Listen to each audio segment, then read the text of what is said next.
Hello everyone, what's up? How are you doing? I hope everybody is doing great. I'm Sangapal Chakranarayan. I welcome you back on our official YouTube channel English with Sangapal sir. We have started a lecture series of SBI and IBPS clerical PYQs. We have studied many questions of this examination so far. Today also we are going to study some more examples, some more questions of the same exams. So without wasting our time, let us start with the very first question. Now the directions are given here on the board. You can read them. What do this directions say? Directions say in the sentence below, 4 words have been highlighted which may be misspelled or inappropriate in their usage. Now remember, this is not merely a question of spelling, but the inappropriate use as well. Mark the erroneous word as the answer, and if all the words are correct in their spellings and usage, choose all are correct as the answer. ये जो सवाल हमें पूछा गया है, ये सवाल क्या है? ये सवाल यह है, हमें एक सेंटेंस दिया है, सेंटेंस में से 4 वर्ड हमें हाईलाइटेड किए गए हैं. 4 वर्ड में से कोई तो भी एक वर्ड है जिसमें स्पेलिंग एरर है. आपको वो वर्ड ढूंढना है. ऐसे भी हो सकता है कि स्पेलिंग एरर कोई ना हो, कोई वर्ड ऐसा हो जो कंटेक्चुअली वहां पे इनएप्रोप्रिएट हो, तो उस वर्ड को हमें ढूंढना है और एज अ आंसर मार्क करना है. तो चलिए सॉल्व करते हैं पहला सवाल. तो पहला सवाल इधर है, चलिए देखिए. She is dependable. अभी सॉल्व करने से पहले ही आपको शायद स्पेलिंग मिल जाए. She is a dependable friend who always keeps her promises and stands by my side in difficult times. Here starts your time. 10 take 10 to 15 seconds. More than enough है. 10-15 seconds इसके लिए है. तो देखने के बाद आई होप आपने इसे सॉल्व कर लिया होगा. देखने के बाद ये पता चलता है हमें, यहां पे जो वर्ड्स दिया, यहां पे जो वर्ड दिया है वो है डिपेंडेबल. ये डिपेंडेबल नहीं होता है, ये होता है डिपेंडेबल. तो यहां पे स्पेलिंग एरर जो है वो पहले वर्ड में है, तो इसीलिए डिपेंडेबल दिया कहा है बी में, तो बी हमारा आंसर होगा. जहां तक बात है always, promises and difficult time, तो यहां पे ये सारे स्पेलिंग एब्सोल्युटली राइट है, किसी में कोई एरर नहीं है. चलिए बढ़ते हैं दूसरे सवाल की तरफ. हमारा जो दूसरा सवाल है वो दूसरा सवाल ये है, Kiran was walking on a alone, quiet and dangerous path, feeling scared and unsure. तो यहां पे जब हम स्पेलिंग देखते हैं तो हमें ध्यान में आता है कि वॉकिंग भी सही है, अलोन भी सही है, डेंजरस भी सही है और अनश्योर भी सही है. स्पेलिंग में कोई एरर नहीं है, बिल्कुल सही है. तो बात क्या है? बात है अलोन की. अलोन क्या है? अलोन हमारा एडवर्ब हो सकता है या प्रेडिकेट हो सकता है, इतना याद रखिएगा. ठीक है, या तो कॉम्प्लीमेंट भी हो सकता है.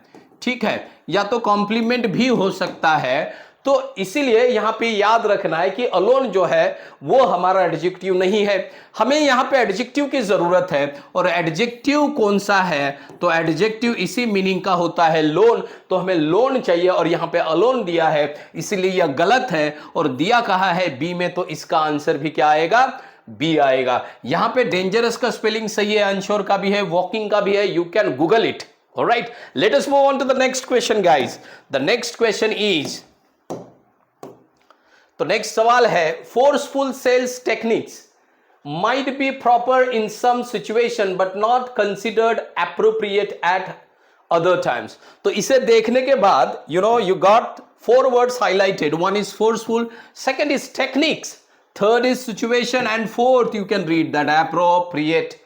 How do we write the appropriate? You must have got the error. So while writing appropriate, we use double P. What do we use? Double P. But here in this word, they have given only single P, and therefore this is incorrect spelling. And where is it given in the option? It is given in D, and therefore we shall mark D as our answer. तो यहां पे इसका answer क्या होगा? D होगा. appropriate जो इसका जो स्पेलिंग है वो गलत है, इसीलिए हमने D को अपना आंसर चुना. सिचुएशंस राइट है, फोर्सफुल सही है, टेक्निक्स का स्पेलिंग भी सही है, इसमें कोई एरर नहीं है. चलिए मूव करते हैं हमारे नेक्स्ट सवाल की तरफ. हमारा जो नेक्स्ट सवाल है, यहां पे हमें डायरेक्शंस दिए गए हैं, इसको थोड़ा सा पढ़ेंगे और फिर सवाल सॉल्व करेंगे. In the following question a sentence contains a highlighted phrase that may be grammatically incorrect. Choose the most appropriate option. अभी देखिए, वो जो स्पेलिंग है ना, अगर सॉल्व करते वक्त किसी ने डायरेक्शन भी पढ़ लिया तो उसको समझ में आएगा कि लास्ट वाले सेंटेंस का जो आंसर है वो क्या था, वो ये एप्रोप्रिएट था। तो ये गलत है, ये मतलब ये सही है, वो गलत था क्योंकि यहां पे डबल पी है। Option from the given alternatives to replace the highlighted phrase and correct the sentence. If the highlighted phrase is correct as it is, then choose no replacement required as the correct answer. तो यहां पे जो सवाल है ये sentence improvement का सवाल है। चलिए सॉल्व करते हैं। तो यहां पे हमें क्या किया गया है, they have given a sentence and a part of sentence has been highlighted. हमें देखना है कि वो सही है या गलत है। सही है तो हमें चूज करना है नो इंप्रूवमेंट रिक्वायर्ड। अगर इसे इंप्रूव कर सकते हैं तो इसमें से कोई तो भी एक ऑप्शन हमें क्या करना पड़ेगा, सिलेक्ट करना पड़ेगा, इतना याद रखिए। तो यहां पे the demand for electric vehicles have been rising steadily over the past few years. तो यहां पे बात किस चीज की हो रही है, अगर सेंटेंस को हम ठीक से पढ़ते हैं तो we come to know we are talking about the demand. And how is the demand is a singular countable noun, so it is a singular countable noun. So अगर सेंटेंस का सब्जेक्ट सिंगुलर है तो verb भी हमें singular चाहिए, पर ये जो वर्ब है ये प्लूरल है क्योंकि ये V1 है और V1 हमेशा प्लूरल होता है। देयरफॉर ये वाला जो है वो इनकरेक्ट है। हैव की जगह हमें जो वर्ब चाहिए वो है हैज, तो हमें हैज यहां पे भी है, यहां पे भी है, यहां पे भी है, यहां नहीं है, तो ये हमारा आंसर नहीं होगा। दूसरी चीज, हैज बीन राइज नहीं होता। बीन के बाद में अगर कोई वर्ब आता है तो वो होता है V3, या तो बीन के बाद में कोई वर्ब आएगा तो वो होता है V4। ये V3 हमारा पैसिव वॉइस में आता है, प्रेजेंट परफेक्ट, पास्ट परफेक्ट और फ्यूचर परफेक्ट का, और बीन प्लस V4 ये जो है एक्टिव वॉइस में आता है, परफेक्ट कंटिन्यूअस में।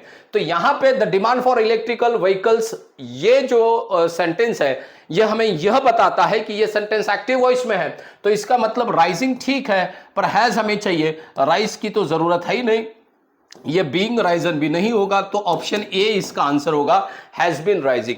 तो ये याद रखना है, हैज के बाद में वर्ब हमेशा V3 आता है। अगर हैज बीन है तो इसके बाद में V4 आएगा एक्टिव वॉइस में और V3 आएगा पैसिव वॉइस में, इतना याद रखना है। और ये सेंटेंस एक्टिव वॉइस का है तो हमें V4 की जरूरत है। I hope you got this. Now let us move on to the next question.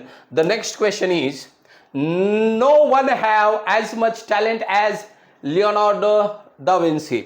ऐसे एक सेंटेंस दिया है, देखते हैं इसे। अब जब हम इसे पढ़ रहे हैं तो हमारे ध्यान में ये आ रहा है कि नो वन ये हमारा सब्जेक्ट है। तो नो वन जब ये कहते हैं हम हमारा सब्जेक्ट है, तो no one is a indefinite pronoun. No one क्या है, इट्स अ इंडेफिनिट प्रोनाउन, और इंडेफिनिट प्रोनाउन ये इंडेफिनिट प्रोनाउन है, और इसके बाद में आने वाला वर्ब हमेशा सिंगुलर ही होता है। ये ग्रामर का रूल है, नो वन के बाद में जो वर्ब आएगा वो हमेशा सिंगुलर होता है, पर यहां पे हैव जो है वो प्लूरल है, इसलिए ये गलत है। इसकी जगह हैव चाहिए, हैव की जगह हैज चाहिए। दिया कहां पे है, 3 जगह दिया है, has has has, has so much, has as much, has as many. तो यहां पे टैलेंट मेनी तो होता नहीं, तो इसीलिए ये हैज वाला चला जाएगा। तो यहां पे क्या बचता है, no one has as much talent as Leonardo da Vinci, so much talent. no one has so much talent, as much talent as Leonardo da Vinci। तो इसका जो आंसर होगा वो होगा हमारा part C, has no one has so much talent, as much talent as Leonardo da Vinci। तो सी वाला जो ऑप्शन है इसका क्या हो जाएगा, आंसर हो जाएगा, इतना याद रखिए। चलिए बढ़ते हैं हमारे आगे के सवाल की तरफ। आगे का जो सवाल है या अगला सवाल जो है वो है, she follows her dreams freely without any restrictions. तो यहां पे she follows her dreams freely without any restrictions, ये सवाल जब हम देखते हैं तो हमें पता चलता है यहां पे फॉलोज हर ड्रीम्स जो दिया है एब्सोल्युटली राइट है। क्यों राइट है, क्योंकि शी ये सिंगुलर है, उसके बाद में फॉलोज ए V5 है, सिंगुलर वर्ब है, क्या फॉलो कर रहे हैं उसका ड्रीम, ये भी सही है, पॉजेसिव एडजेक्टिव नाउन के पहले। कैसे फॉलो कर रही है, फॉलोज के बारे में जानकारी है, फ्रीली, तो ये एडवर्ब है, तो बिल्कुल सही है। तो इसका मतलब इसमें कोई भी जरूरत नहीं है इंप्रूवमेंट की, इसीलिए हमारा आंसर जो हो जाएगा इसका वो होगा no improvement required. Now let us move on to the next one. The next question is, one of the ways to stay healthy are exercise before you feel tired। तो यहां पे one of the ways to stay healthy are to exercise, are to exercise before. तो यहां तक ये जो part है ये हाईलाइटेड है एक्चुअली, पर यहां पे दिया गया नहीं, इसे समझ लेते हैं। वन के बाद में जो वर्ब आएगा वो हमेशा सिंगुलर होता है, पर यहां पे प्लूरल है, इसलिए यह गलत है। तो ये क्या होना चाहिए था? ये होना चाहिए था one of the ways to stay healthy is exercise before you feel tired. तो इज जो है वो आएगा, आर तो आएगा नहीं, इज 3 इसमें है। इज टू एक्सरसाइजिंग, टू के बाद में V4 नहीं आता है, टू के बाद में हमेशा V1 आता है, इसके बारे में बहुत बार बात की गई है, तो ये नहीं आएगा। इज टू एक्सरसाइज तो ये सही है, इज एक्सरसाइजिंग नहीं आएगा क्योंकि कोई एक्शन बोलते टाइम यहां पे नहीं चल रही है, तो इसीलिए इसका आंसर होगा ऑप्शन सी। चलिए आगे बढ़ते हैं, नेक्स्ट सवाल देखते हैं। हमारा नेक्स्ट सवाल क्या है? तो नेक्स्ट सवाल यह कहता है, in each of the questions given below 4 sentences have been given. Out of 4 sentences, 1 sentence is grammatically and contextually correct. Find out which of the following sentence is correct. If all the given sentences are correct, तो ये find out the correct sentence का है सवाल। पढ़ने के बाद में समझ आता है, ज़्यादा पढ़ूंगा नहीं अभी। चलिए देखते हैं सवाल क्या है। तो सवाल जो है हमारा यहाँ पे, द स्कूल डू नॉट, ये 4 सेंटेंसेस है, इसमें से कौन सा वाला सही है? अगर चारों सही है तो ऑल आर करेक्ट, ये ऑप्शन तो हमारे पास है ही। तो the school do not require any fees before admission, तो यहां पे हमारा सेंटेंस का सब्जेक्ट क्या है? तो सेंटेंस का जो सब्जेक्ट है वो है स्कूल, और स्कूल है कैसा? सिंगुलर, तो इसके साथ आने वाला वर्ब हमें सिंगुलर चाहिए, पर ये वर्ब जो है वो है प्लूरल, तो इसका मतलब ये सेंटेंस सही नहीं है, ग्रामेटिकली इनकरेक्ट है। Next, there is several advantage.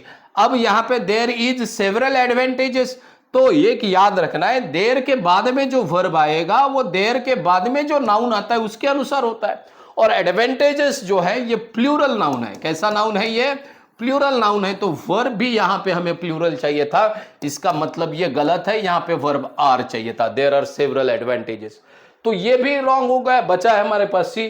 तो अब ये दोनों रॉन्ग हो गए, मतलब ई ऑल आर करेक्ट, तो हमारा आंसर हो नहीं सकता, तो बचे हैं दोनों। I reminded her multiple times not to leave her books on my table, तो ठीक है, यहां पे कोई गलत तो नहीं लग रहा है। आई ये सब्जेक्ट है, रिमाइंडेड V2 है, मल्टीपल टाइम्स हर, रिमाइंडेड किसको? हर, तो ये ऑब्जेक्ट है। कितनी बार? Multiple times not to leave, बिल्कुल सही है, कोई दिक्कत नहीं है इसमें। So there are moments when you simply cannot stay calm, तो यहां पे एरर है कैनॉट स्टेड में। तो कैन क्या है? हमारा मॉडल ऑक्सिलरी वर्ब, और मॉडल ऑक्सिलरी वर्ब के बाद हमेशा V1 आता है, यहां पे ये V3 है, इसलिए ये सेंटेंस भी रॉन्ग है, तो बचा क्या? सी। तो इस प्रकार हमारा सी जो है आंसर होगा इस सवाल का। चलिए बढ़ते हैं आगे, देखते हैं next question. Now in this question again we have 4 options over here, read them. The ocean appears blue due to the way water absorbs light. The ocean appears बिल्कुल सही है, इसमें कोई गलती नहीं है। The ocean singular, appear singular, blue due to the way water absorbs lights, ठीक है। दूसरा, in rural areas transportation facilities are still improved. Are still improved, अभी तक रूरल एरिया में अभी तक जो ट्रांसपोर्टेशन फैसिलिटीज है आर स्टिल नॉट इंप्रूव्ड होता तो समझ जाते, क्योंकि स्टिल कॉन्ट्रेडिक्शन दर्शाता है, यहां पे कॉन्ट्रेडिक्शन हो नहीं रहा, तो ये गलत है। तो ये sentence in rural areas transportation facilities are still not improved, ये हो सकता था। और देर आर, और इसे हम in rural areas transportation facilities are not improved, ये भी हो सकता था, ठीक है। इंप्रूव्ड बाय समबडी, ठीक है। तो ये जो सेंटेंस है ये हमारा गलत है। गलत क्यों है? क्योंकि आर के बाद में स्टिल आया है, कॉन्ट्रेडिक्शन होना चाहिए था कि ट्रांसपोर्टेशन फैसिलिटीज अभी तक जो है वो आई नहीं है, खराब है, अच्छी नहीं है, इस तरह से। पर यहां पे आर स्टिल इंप्रूव्ड, अभी तक इंप्रूव्ड है, मतलब वो खराब होनी चाहिए थी नहीं, तो इसीलिए यह गलत है। If businesses fail to following, तो टू फॉलो चाहिए, टू के बाद में V1 आता है, ये बताया है 1000 बार, तो ये गलत है। द फ्रेश एयर वर, तो एयर जो है हमारा सिंगुलर है, तो इसके बाद में वॉज चाहिए, पर वेयर दिया है, तो ये भी गलत है। तो बचा क्या हमारे पास? ए, तो ये बिल्कुल सही है, इसमें कोई गलती नहीं है, तो वही हमारा आंसर होगा। और चलिए बढ़ते हैं अभी क्वेश्चन नंबर 29 की तरफ, और ये क्वेश्चन देखते हैं क्या है। यह क्वेश्चन है, she ancient artifacts and some coins rest inside a glass, तो ये गलत है। शी क्या होगा, हर हो सकता है यहाँ पे, या द हो सकता है यहाँ पे, पर यहाँ पे शी आ नहीं सकता। क्यों? क्योंकि ये सब्जेक्ट है और सब्जेक्ट के बाद में मतलब एकदम दूसरा नाउन, प्रोनाउन के तुरंत बाद दूसरा नाउन इस तरह से नहीं आएगा, तो ये गलत है।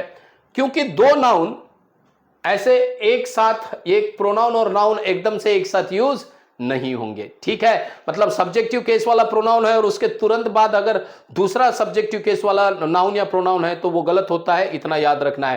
पर अगर दोनों प्रोनाउन है तो वो कॉमा से अलग किए जा सकते हैं, नाउन और प्रोनाउन है तो दोनों भी कॉमा से अलग करने चाहिए थे, यहाँ पे कॉमा भी नहीं दिया है तो ये गलत है। एक्चुअली क्या होना चाहिए था, her ancient artifacts and some coins rest inside a glass case, तो ये बिल्कुल सही बन जाता था। फार्मिंग इज बिकम नहीं होगा क्योंकि इज जो है ये हमारा हेल्पिंग वर्ब है और इसके बाद में कोई वर्ब आएगा तो ये होगा V4 या तो ये V3। V4 एक्टिव वॉइस में और V3 जो है वो पैसिव वॉइस में आएगा। पर यहां पे फार्मिंग इज बिकम जो बोला है इन्होंने, समझ लेना है, farming is become less common in certain rural, तो फार्मिंग बिकम मतलब फार्मिंग के बारे में बात हो रही, तो सब्जेक्ट है ये हमारा सेंटेंस का। और पैसिव कैसे पहचानना है, जब सेंटेंस का सब्जेक्ट एक्शन को रिसीव करता है तो वो पैसिव वॉइस में लिखना है, तो फार्मिंग के ऊपर कोई एक्शन नहीं हो रही है, तो इसीलिए ये गलत हुआ है। फार्मिंग इज बिकम नहीं, farming is becoming less common in certain rural areas, ऐसे वो होना चाहिए था पर ऐसे दिया नहीं है, इसीलिए यह गलत है। तीसरा वाला देखते हैं, the government must ensure. Again must क्या है, हमारा मॉडल ऑक्सिलरी वर्ब है और मॉडल ऑक्सिलरी वर्ब के बाद में हमेशा first form of the verb आता है। ये रूल है, ये आप लोगों को पढ़ाया है मैंने, जो भी मेरे ऑफलाइन ऑनलाइन के बच्चे हैं उनको पढ़ाया है, बहुत बार पढ़ाया है ये रूल, बहुत सारे रूल्स हमने देखे, एग्जाम्पल्स देखे, एक्सरसाइज देखी है, तो ये गलत है। उसके बाद में हमारे पास बचता है लास्ट वाला, the company has, company singular, verb singular, sign agreements with international clients, तो ये सही है, इसमें कोई गलती नहीं। तो हमारा जो आंसर होगा इस सवाल का वो होगा डी, क्योंकि हमें करेक्ट सेंटेंस ढूंढना है। और अभी बढ़ते हैं लास्ट सवाल की तरफ। हमारा जो लास्ट सवाल है वो है, in the sentence below 4 words have been highlighted which may be misspelled और inappropriate in their usage, mark the erroneous word as the answer and if all.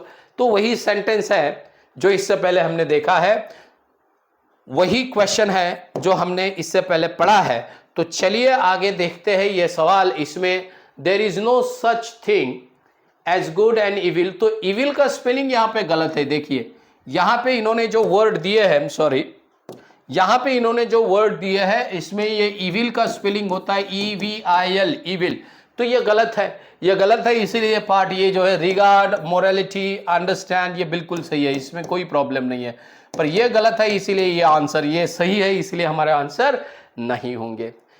Guys I hope ये जो सवाल मैंने इस लेक्चर में आप लोगों को समझाया है, सभी लोगों को समझ में आया होगा। किस तरह से एलिमिनेशन किया जाता है ये भी आप लोगों को समझ में आया होगा। मिलते हैं नेक्स्ट लेक्चर में ऐसे ही कुछ फैंटास्टिक सवालों के साथ। Thank you very much, take care, bye bye.